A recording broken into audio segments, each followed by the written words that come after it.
ایک دفعہ ایسا ہوا کہ لاہور میں میرے شیخ تھے حضرت صوفی سرور صاحب رحمۃ اللہ علیہ، تو حضرت کی رائے افغان جہاد کے بارے میں یہ تھا کہ یہ جہاد نہیں ہے۔ صوفی سرور صاحب رحمۃ اللہ علیہ میرے شیخ بھی تھے، میرے استاد بھی تھے، تو وہاں کسی نے حضرت کو بتایا کہ یہ تو بہت فعال ہے افغانستان میں، اور تو حضرت کا خیال یہ تھا کہ شاید کسی سیاسی تحریک میں نے حصہ لے لیا ہے، تو حضرت نے مجھے فرمایا کہ بھئی یہ چیز تو صحیح نہیں ہے اور آپ اس سے توبہ کریں، اور مجھے حضرت نے لکھ کر دیا کہ اگر آپ افغانستان کی لڑائی کو آپ جہاد کہنے سے توبہ نہیں کریں گے تو آپ کا اصلاحی تعلق بھی ختم ہے اور آپ کی خلافت بھی ختم۔ مجھے حضرت کی طرف سے اجازت بیعت بھی تھی نا، جب میں پڑھتا تھا اسی وقت حضرت نے مجھے اجازت بیعت دی، تو اس کے بعد میں بڑا پریشان ہوا، تو میں کئی بزرگوں سے ملا جا کر، میں نے کہا بتائیں میرے سامنے ایک یہ مسئلہ ہے، ادھر حضرت یہ فرما رہے ہیں کہ اور میں اس کو جہاد سمجھتا ہوں، تو اکثر بزرگوں نے کہا کہ حضرت کی بات مان لیں، فی الوقت آپ بعد میں آہستہ آہستہ کوشش کریں اس کے لیے، تو میرا دل مطمئن نہیں ہوا۔ پھر میں مولانا محمود اشرف صاحب رحمۃ اللہ علیہ کے پاس گئی، جانتے ہیں مولانا محمود اشرف؟ یہ زمانے میں لاہور میں رہتے تھے، ملتان روڈ پہ ان کا بنگلہ تھا، تو یہ بھی مجھ سے بہت شفقت فرماتے تھے، تو میں ان کی خدمت میں گیا، میں نے کہا ایسے ایسے میں ایک ایسی جگہ پھنس گیا ہوں،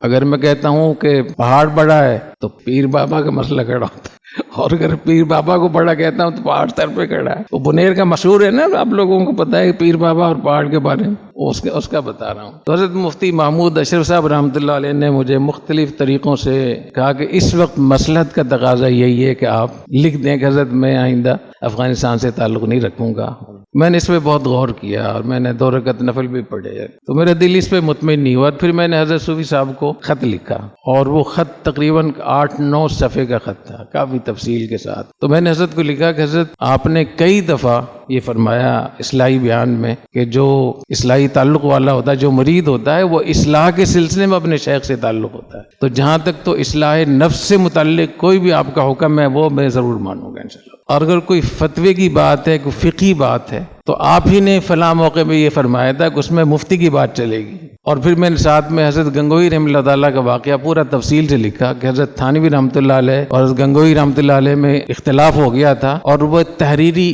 ایک سمجھیں کہ خط و کتابت ہے جو تذکرۃ الرشید میں بڑی تفصیل کے ساتھ موجود ہے، وہ یہ کہ میلاد میں کھڑے ہونا یا میلاد کرنا یہ جائز ہے یا نہیں۔ تو حضرت حاجی امداد اللہ مہاجر مکی رحمۃ اللہ علیہ وہ باقاعدہ میلاد میں شریک ہوتے تھے 12 ربیع الاول کو، اور باقاعدہ پہ کھڑے ہو، جیسے بریلوی نہیں کھڑے ہوتے، تو حاجی صاحب رحمۃ اللہ علیہ کا طریقہ کار تھا، یہ ان کا معمول تھا۔ تو حضرت تھانوی رحمۃ اللہ علیہ کی رائے یہ تھی کہ ہم اس کو بدعت نہ کہیں اور حاجی صاحب کے ہم پیچھے چلیں، حضرت تھانوی رحمۃ اللہ علیہ کی رائے یہ تھی۔ حضرت گنگوئی کو خط لکھا انہوں نے کہ اس طریقے سے میں سمجھتا ہوں کہ یہ بدعت نہیں ہے، اس کی گنجائش ہے اور اپنے شیخ کا اتباع کرنا چاہیے۔ تو حضرت گنگوئی رحمۃ اللہ علیہ نے فرمایا کہ ہمارا جو حضرت حاجی امداد اللہ مہاجر مکی رحمۃ اللہ علیہ سے تعلق ہے وہ اس لیے ہے کہ جو کچھ ہم نے پڑھا ہے اس پہ عمل کیسے کریں گے، اپنی نفس کی اصلاح کیسے کریں گے، جو کچھ ہم نے پڑھا ہے اس کی تصدیق کے لیے ہم نے حاجی صاحب سے تعلق قائم نہیں کیا۔ اور پھر فرمایا کہ جیسے اصلاح نفس میں ہمارے لیے ضروری ہے کہ ہم حضرت حاجی صاحب سے پوچھیں،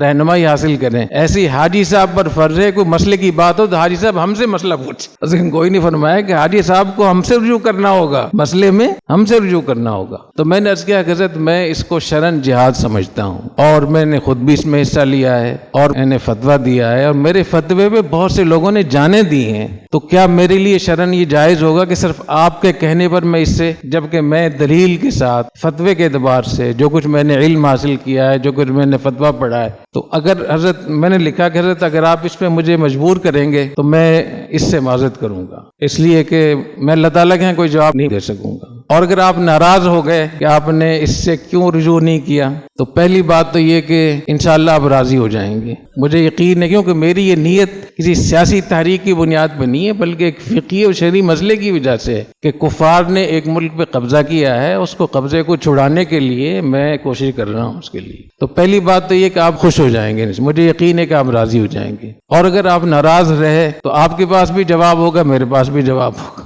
آپ بھی کسی دلیل کی بنیاد پہ ناراض ہوئے ہیں اور میں کسی دلیل کی بنیاد پہ،